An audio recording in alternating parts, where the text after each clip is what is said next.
Hey guys, welcome back to the Max Spence Business Podcast. Thank you guys for tuning in. I really appreciate it. So today's guest is Joe Killinger. So we are actually going to be talking about how to grow and diversify your business as a commercial real estate agent. So Joe has been involved in the real estate industry for over 30 years. In that time, he's marketed over 5,900 assets. He's also closed over $900 million worth of deals. It's great to have you on the show, Joe. Thank you for having me, Max. Appreciate it. Awesome. When you say I've been in the business for 30 years, I'm like, Jesus, it's yeah. a long time. Yeah, well, I was doing some research, and you actually started when you were 18 years old. Right. Yeah, I got started very young. I started actually in Lincoln, Nebraska. I started selling farms, and I ended up with a very good mentor. So it was quite the start, because I parted my hair to the side. I bought some just like cheap plastic glasses to make me look a little older. At 18, I still look like I was like 14. So thank God for that mentor. Yeah. And that's absolutely incredible. So talking about that a little bit. So where did you grew up in Nebraska? What schools did you go to? And then what was your sort of first passion? I like to just do this as just sort of like, a little bit of an icebreaker to just sort of see, Sure. So people can get a general understanding of who the guest is. Yeah. I grew up in Wallback, Nebraska. Grew up on a working farm. So I was a farm boy. Wallback has a whopping population of 281 people. So a very, very small town. But, in hindsight, I look back now, I didn't like it when I was there, of course, because I always thought, there's just nothing to do. But I look back, and having those people around me was key to what I'm actually doing now. And so, because, back there, you really had to take responsibility for yourself. And, if not, your buddies' parents might say something to you, and so it takes a village to raise a child, right? Well, that's what I came from and loved it. Went from Wallback to the University of Nebraska. We didn't have a lot of money, so I only got to go about 6 semesters total, and ended up running out of money. But while I was in Lincoln, Nebraska, I started, I always had an interest in real estate, and my father was an auctioneer, and he ended up doing some real estate. And so I just kind of got the bug then. And so I ended up with this company in Nebraska called Woods Brothers Realty, and Pace Woods and Pace Woods Jr. That owned the company. I guess maybe they felt sorry for me, gave me an opportunity to start selling real estate there. And, the mentoring was kind of like, here's a phone book. Are you a good person, Joe? Yes, I think so. Okay, well, those people deserve to hear from somebody that's good, that knows a lot about real estate. And so I just started cold calling. And, I learned the market first. I learned it as best I could. It was really hard, because back then there was really no data, but I just asked a lot of questions and got on the phone and just talked to the farmers saying, hey, this is who I am. This is what I'm doing. Can you tell me about your farm and what you're doing? And I started making notes. Then I ended up getting a really good mentor then. But eventually, there was just no jobs in Nebraska. It was really hard to be commission-based at 18 years old, 19 years old. And so I ended up moving to California, and was still an interest in real estate. And I got my real estate license, started mentoring under a residential agent. Really got the idea that, residential wasn't something that I really enjoyed that much. So I gravitated toward commercial real estate and real estate investing. And, they ended up starting a commercial real estate company with my business partner, George Pino. We've been partners for 20 plus years.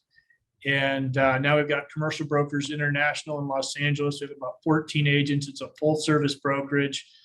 We do have a great affiliate network that we created. So we've got affiliates all around the country. We can service the United States and a few other. We've got the UK, Bangalore, South Africa, and Australia. We've got affiliates there. And so we've just been growing that business. And while we've been growing the brokerage business, we've also been buying assets. And so we own properties in California and in Texas. So in a nutshell. Yeah. The first thing I want to mention is Commercial Brokers International. I really love that name. That's such a good name. Yeah, we got lucky on that one, I think. We didn't do it scientific. We just sat around and talked, and I don't even remember how we came up with that. But yeah, that is absolutely awesome. So from what you've said so far, like you have a great deal of knowledge. So I'm really excited to jump into that, because the commercial agents that are probably listening, that maybe have just started, would love to hear sort of your tips and tricks, and all the hard knock lessons you've learned over the past 30 years that you've probably learned a lot of. So why don't we just start off with, maybe the most basic thing is like getting clients as like as an agent, a commercial agent starting out, right? Which is probably one of the hardest things. Well, I mean, that's your whole business, right? It's just getting those first few clients. So how do you sort of mentor and teach your own agents now how to go about getting clients? I'm going to start it even a little bit further ahead than that, Max, is, to become a commercial real estate agent, you better damn well be ready to be an entrepreneur. It is entrepreneurship times 10. You are going to have to really understand the amount of work it takes. I get a good number of people that we will end up talking to. They'll come in and they want to talk about becoming a commercial real estate agent, and they don't really have a really good idea just exactly how the business is structured. And it's not like those $1 million listing shows that are on TV. That's reality TV. Commercial real estate is it's a difficult business. There are a lot of people in it. If you are going to get into it, you want to come with the mindset that I am going to be the best commercial real estate agent there is out there. And the way that's going to start is, you go off to college, you have your fun, but you've got this alumni. So you want to work your alumni system, right? If you didn't make it to college, like I didn't, you work your sphere of influence. You got to start working your sphere of everybody you know. I would guarantee you right now, Max, there is somebody in your sphere of influence that knows a real estate deal. They need an office, they need an investment, office investment, or they need an office lease, retail, something. It's just you have to find those people. So how do you find them, right? Is calling them, asking them for the business, putting them on an email program, email every couple of weeks. And for you to get started in real estate, the sphere of influence is going to be the fastest way. So sphere of influence, email them, cold call every day. And it's going to come down to structure. Make sure you structure your cold calls every day. Actually, your whole day should be structured. I'm going to do cold calls every day, block off that time, stay focused on it. Don't take other calls when you're doing cold calls. Make sure you've got your email program set to go out every week, every 2 weeks. And depending on your asset class, you're going to want to do a block program, which I'll explain in a minute. But your marketing, how are you going to market yourself? If you're going to create your own website as a commercial agent and your company will allow it, you want to make sure your branding's on point. You want to make sure it all fits. You got to think you are the business. You are what you're putting out there. And so make sure you've got your branding on point and you're keeping it consistent across all platforms. What your LinkedIn looks like should be what your Twitter looks like, your Instagram, Facebook, wherever you are. TikTok, I guess, has become very powerful. And if you're not on TikTok, it might be something you want to take a look at. I'm on there. I don't use it right, but it has drawn a little bit of business. It's really starting to take off though. But now to go back to the block program I was talking about, if you're going to be a retail agent, you want to focus on retail, then you're going to want to do a block program. A block program is to take a certain block, like 4 blocks or 5 blocks in any given area. And every 2 weeks, you walk that area and you walk in and you get to know the people that are working in that retail store. You talk to the manager or assistant manager, whoever you can get to know. And then once you leave there, you do a leave behind and then hit all those areas. make sure you come back in a couple of weeks. And after you do this for a month or so, they're going to get to know you pretty well. Make sure that they remember you. And then once you've got their comfort level, they're going to start giving you information about what's going on in the community. You're going to walk into Joe Schmo retail store and say, hey, what's going on, manager? How are you? Good to see you again. What's going on in the area? You're having this conversation with them. Oh, I hear this company's going on. And so now you've taken this information and you can call the property owners and say, hey, in that area, in that same block, say, hey, I'm working your area. And did you know these people are going out? And so in your area, and you've got to bring value in everything you do, right? That's the only way you're going to get ahead in this business. Your marketing needs to bring value. If you're doing marketing that is showing what's going on in a certain community, state or a city, it's going to be key, because you want to be that person that if I'm thinking real estate, you're the person I think of top of mind. So you got to create that value. And so for retail, block program is really key. But again, to the structure, you want to structure your day so that you have it to where this is what I'm going to be doing it throughout the day at these times, and then try and stick with it as best you can. Obviously, as we all know, things get thrown in that, somebody walks in the office, you got to talk to them. It gets mixed, but you want to make sure you've got that structure. And, go ahead. Sorry to cut you off there.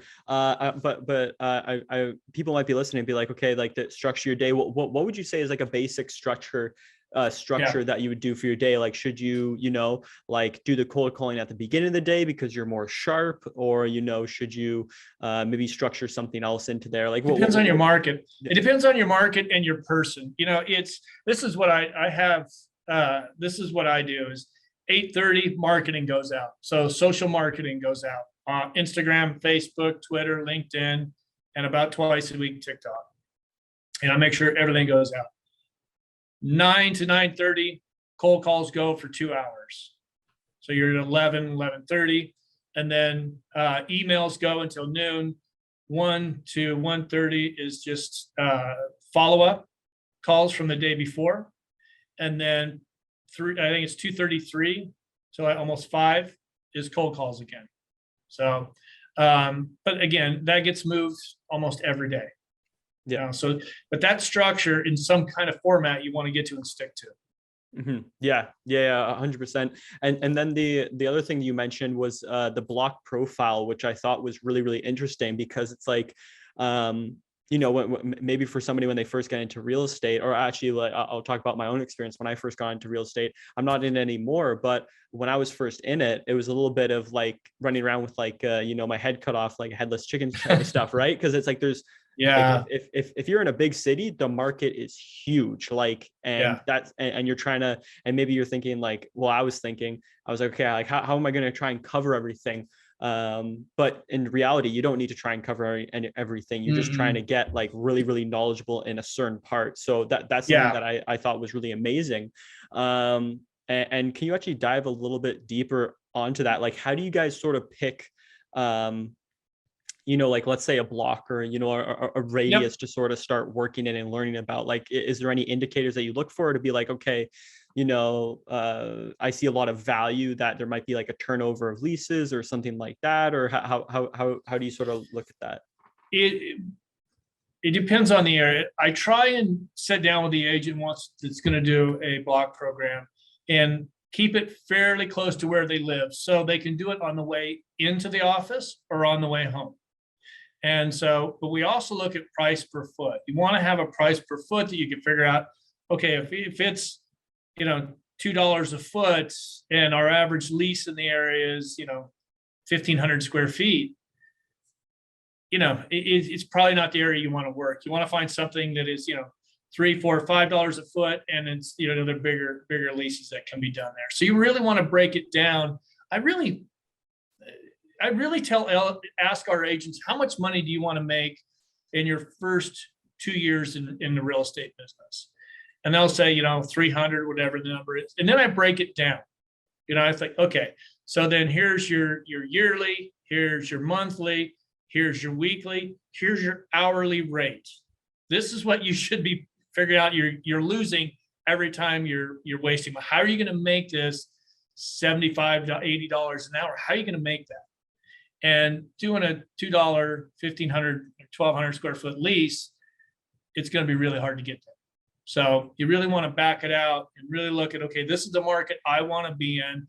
This is a market that I want to excel in. And, it's your first year, you're probably only going to add, you're going to start off 5 blocks. Maybe you'll be at 10 blocks by the end of the year, because once you've gotten to know that first 5 block area or 4 block area, you want to expand it. You want to take on the next 4 or 5 blocks. You want to keep expanding it till you've got the area down. And so I really tell our agents to really work it backward and figure out what your hourly rate is. And is this worth your time? Mm-hmm. Is this going to help you meet your goal? Mm-hmm. Yeah. 100%. And I actually love how you break that down, because probably a lot of people don't do that. They don't break down what their hourly, or or maybe they don't even set a goal for, how much they want to make in that first year. And it's just trying to figure it out. Right. But I mean, when you break it down and you're it sort of really keeps you focused, right? Because it's all right, then you start looking at hey, what is going to give me that dollar value? And you start prioritizing those activities instead of maybe doing activities that, might not be giving you, much bang for your buck, sort of. Yeah. It is key. You've got to look at that. I mean, when we sit down with our agents and start figuring that out, and they figure out what they've got to make as an hourly rate to get to that number, they're a little shocked. They've really, you've got to really put value on your time. As a independent contractor, your time is your most valuable asset, and people will take it from you. People will find a reason to tie you up and learn about the market from you with no intention of giving you any business. So we also tell our agents that before you step over the threshold to go look at a property, is this a good use of your time? If it's 800 square feet and it's, a couple dollars a foot, you've got to figure out the commission on it. You got to split the commission with the other agents. You really got to work it backward and to really take a look at that. And a lot of agents, they look at the big numbers, right? I was guilty of it too. I'm like, oh my God, if I sell this, there's this much commission and I'm going to get, and I think a lot of it is you see these TV shows where they're putting, if this house sells, then the agents are going to get this commission. It's not telling you the whole story. Yeah, 100%. And like you said, those are reality TV shows. So some of that stuff is sort of already set up and sort of quarterbacked already. Yeah. With what's happening, right? That's not like the everyday agent that's that's just starting, trying to get into their foothold and the business, right? It can be difficult because as a new agent, you just want to get making money, right? So every deal that comes in, you think, oh, here it is.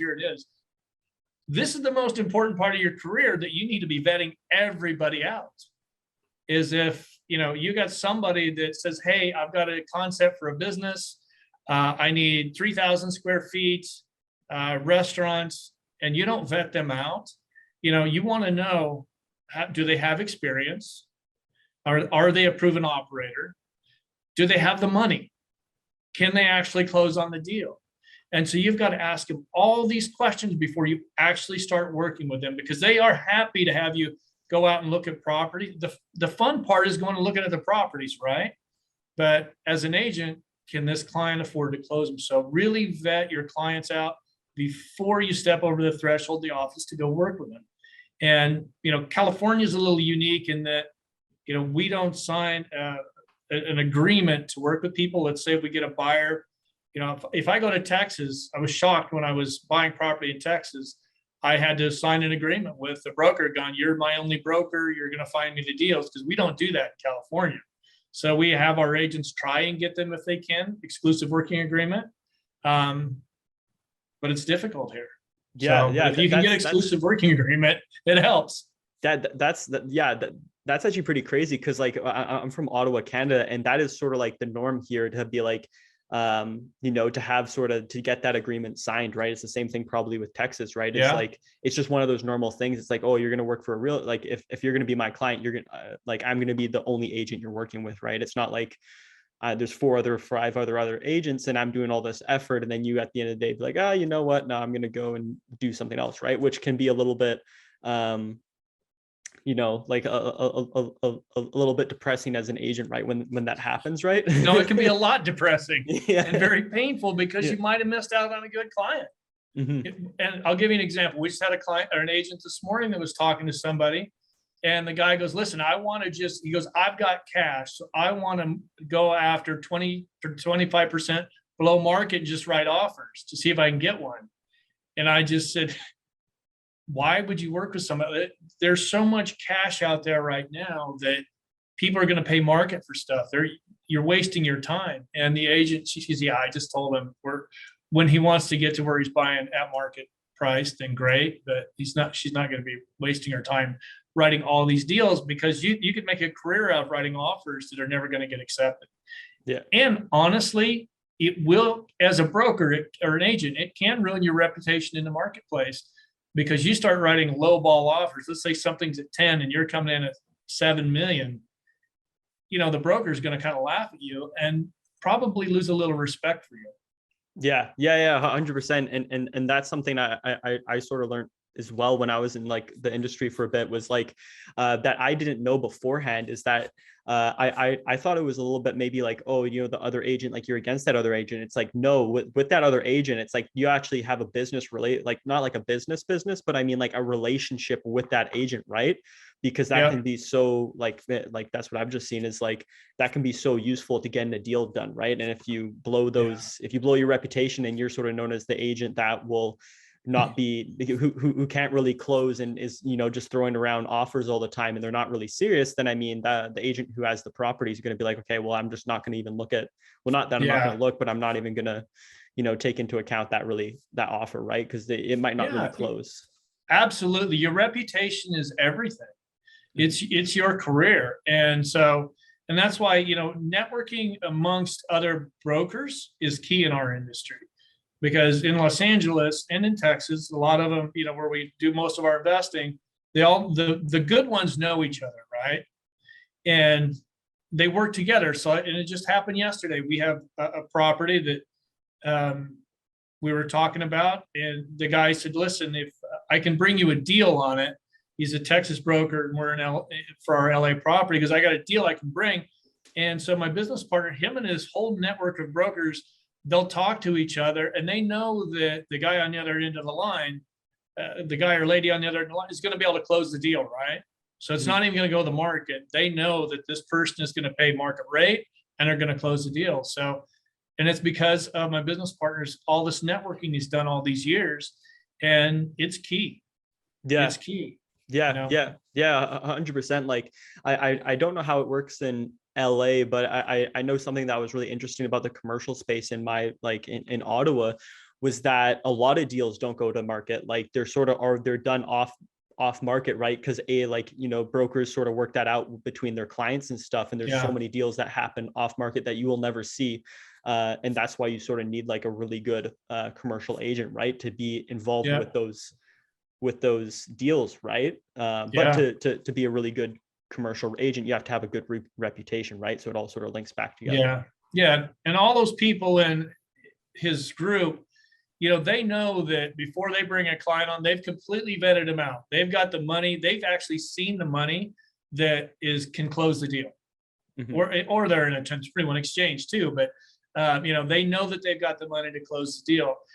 The bottom line, Max, it's commercial real estate is a business, and you need to treat it like that. It's not residential where you're doing open houses on the weekend, you're going to lunches every day and going to events. You've got to treat it like it's a business. Yeah, 100%. To sort of transfer now to another side of marketing. So social media, right? That is a very interesting space. I know there's some commercial agents that I've personally met that are not for social media. They think it's like, it's stupid or something. And then I know other commercial agents that like social media is a huge part of their marketing strategy, right? So for new agents that are coming on into this new world, what is your sort of advice with social media marketing? How should you approach it as a commercial agent? And what should you be doing to try and, grow your community and your brand of people that know and sort of like you and trust you? Yeah, it's, I think, and we've proven it actually. We were, our company being Commercial Brokers International. If you Google a commercial broker in Los Angeles, we're going to come up number one or number two. So we focused on our SEO for years. Now, this is not in the paid ads. We don't do any paid ads. So we're below the paid ads. We'll be number one or two in front of all the national firms, regional firms. It's something we really believe in. And we probably, just the company probably gets 2 to 3 decent leads a week. We probably get 8 leads a week total, but just 2 to 3 that are decent that we give to our agents. But I think you have to market yourself, right? How else are you going to market yourself? You get a cold call, you can do a sphere of influence, block program. Why not market yourself on social? This is when I get agents that say, no, it's not working for me. And then I said, well, let's take a look at what you're doing. And they're just not doing it right. They're not going to get any bang for the buck. Everything you do has to bring value. If you're going to post on all these social networks, you need to bring value. You need to have your branding on point. I mean, you should study how to do the colors that work for what you're doing, but your branding has got to be on point. And it needs to be consistent. If you're going to do it twice a week on all your social, great. Do it twice a week, but do it about the same time every week. You can go on and see the charts when you should be posting. Now, your content should be different of what you put on LinkedIn from what you put on Instagram and TikTok. You want to change it up, but I'm a firm believer in it. And I think it's something that if you bring value in it, I know our agents get leads off of their social. So, but they focus on bringing value. If you want everybody to know what you do, where you do it, the asset class you do it in, and bring value about the market. So if let's say you're a multifamily broker in Beverly Hills, and you go on you can do a different zip code. You can do the different zip codes. You can break it down by areas. So you do Beverly Hills, and maybe you do south of Olympic one time, but first one should be Olympic or proper Beverly Hills. Number of assets on the market currently, number of properties, multifamily properties that have sold over the last 3 months or in the last quarter, price that they sold at, or average price per foot at, or price that they sold at, days on market. And if you have any listings, and then make sure you have a call to action at the bottom. Okay, you do that one post, and then the next week, do the next post, do south of Olympic about this part of Beverly Hills and then do the same thing. Number of units on the market, number that's sold. You can even do a bed and bath breakdown if you want, but pertinent data that buyers want to know. And if it's retail, then you do the same thing in retail. Number of spaces available, number that leased out, average days on the market, call to action at the bottom, office, same thing. But it's got to be consistent, and you've got to bring value. And then occasionally throw in a personal picture or two about something that you enjoy doing, so you can find people that have they like the same hobbies that you like. So kind of personalize it. So it kind of takes that, we all have a wall in front of us, right? Where we're always afraid to call somebody. But if you're reaching out to somebody that has the same hobby as you, or if it's the same kind of dog or same kind of cat, or you got a photo of your dog or cat up there, it's easier to contact them because you're removing some of that barrier. Mm-hmm. Yeah, 100%. So one thing I just want to mention before we jump into the next segment, are you still good for time? Because I know okay. Yeah. All right, cool. All right, cool. So now another question is, should you join a team or should you go solo? And what do you think the benefits are of them? That's a good one. And I'm torn on this one, Max, because it depends on the person. If you're not the full-blown entrepreneur, when we do recruiting meetings, we tell everybody, listen, this is a tough business. If you drop a pin in our office and go around, there's probably 1,000 agents within 2 miles of this office, commercial agents that are your competition. And I can tell you what they're doing every day is they're showing up cold calling. A lot of them are just doing cold calling every day because that's all their company really has them do. And so your competition is stiff. So if you're not that entrepreneur that can really just focus on business development 95% of the day for 4 months, 5 months or more, then being part of the team can be something you take a look at. But or another thing that I tell them is find a mentor. Go out, find a brokerage that's in your area that works the asset class that you really want to focus on, and have a conversation with them. When you're interviewing them, they're interviewing you, you interview them. Who in the office could I mentor with?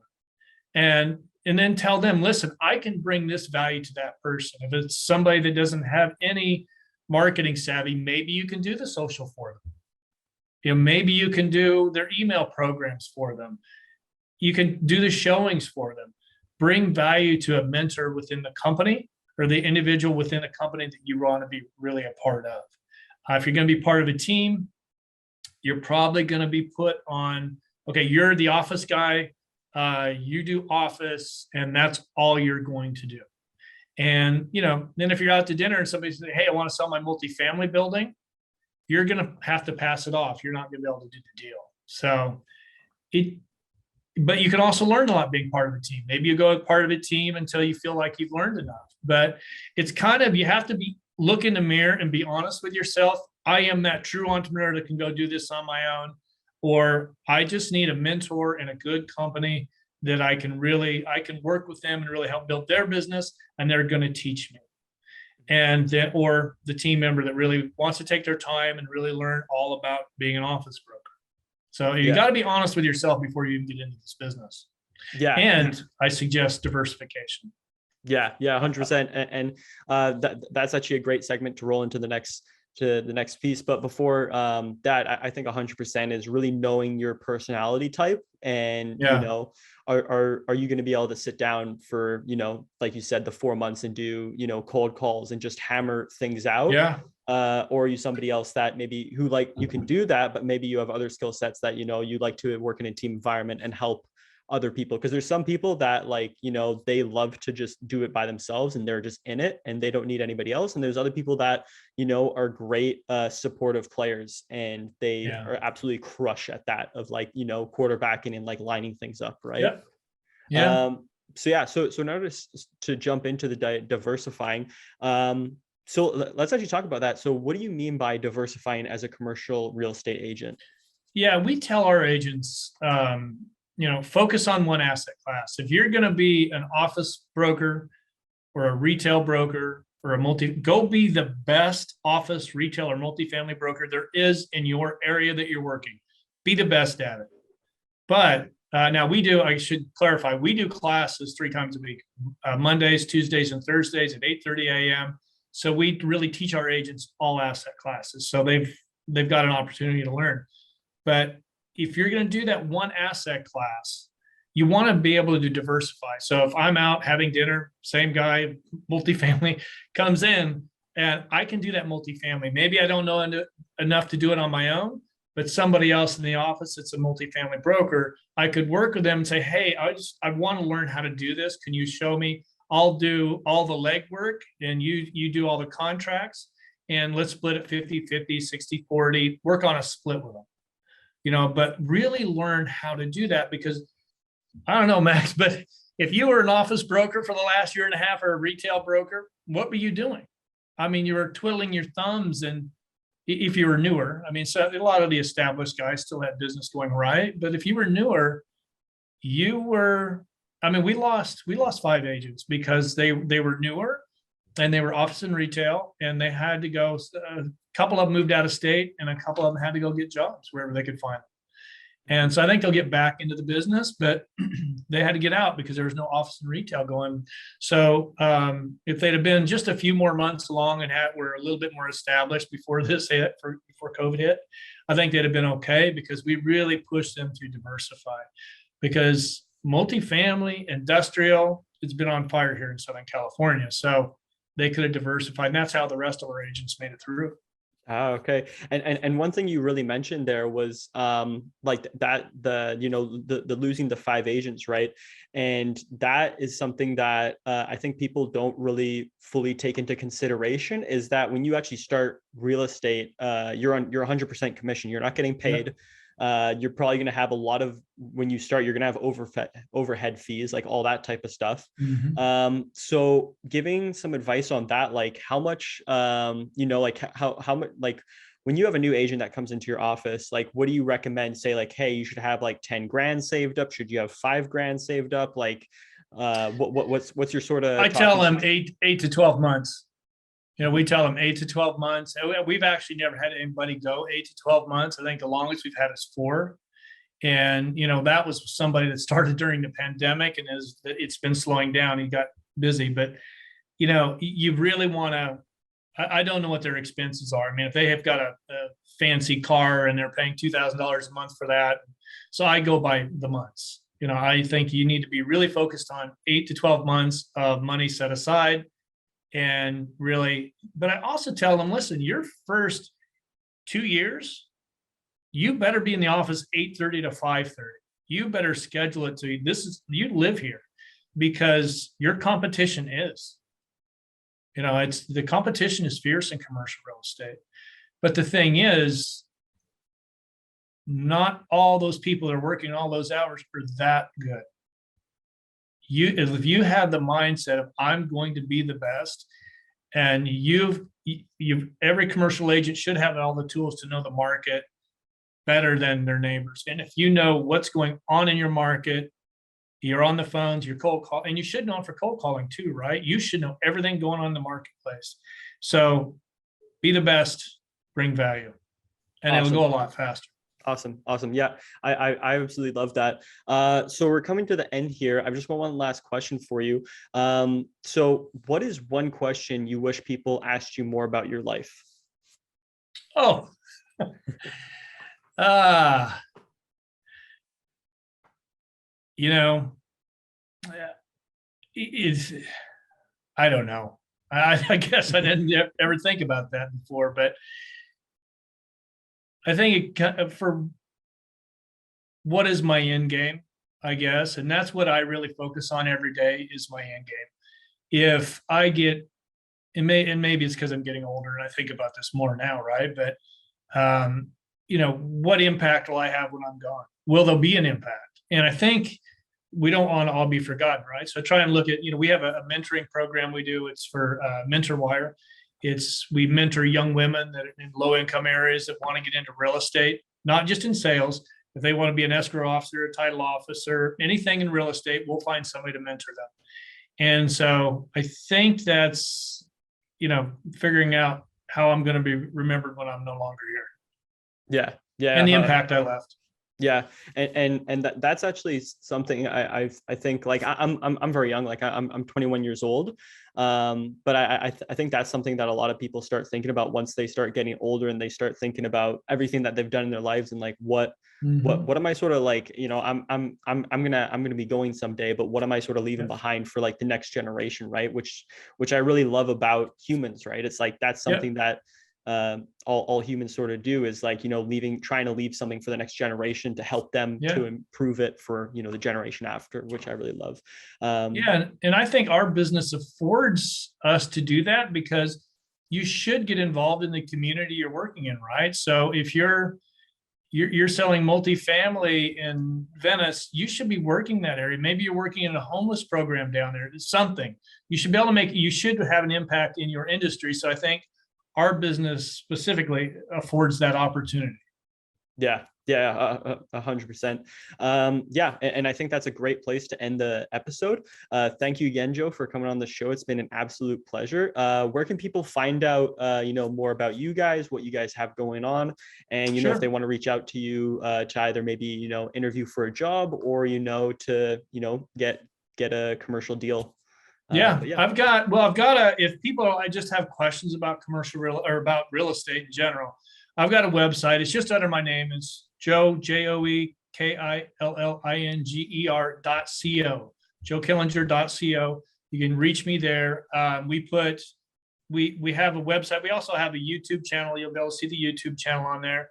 We put content out for people that want to become real estate investors or real estate agents. And so we do 2 videos a week. Let me see, one comes out today, I believe. So Tuesdays and Thursdays, 2 p.m. PST, new video goes up. And then the website. And then if you have real estate that you want to talk about, deals, it's Commercial Brokers International, cbicommercial.com. Happy to help anybody that needs some assistance. Awesome. Love it. Well, thank you again, Joe, for coming on the show. And thank you guys for making it all the way to the end. I really appreciate it. If you do have 3 seconds, it would mean the world to me if you can please like this podcast and also leave a review. That helps out a ton with the show. Until next time, have a great day, guys. Thank you, Max.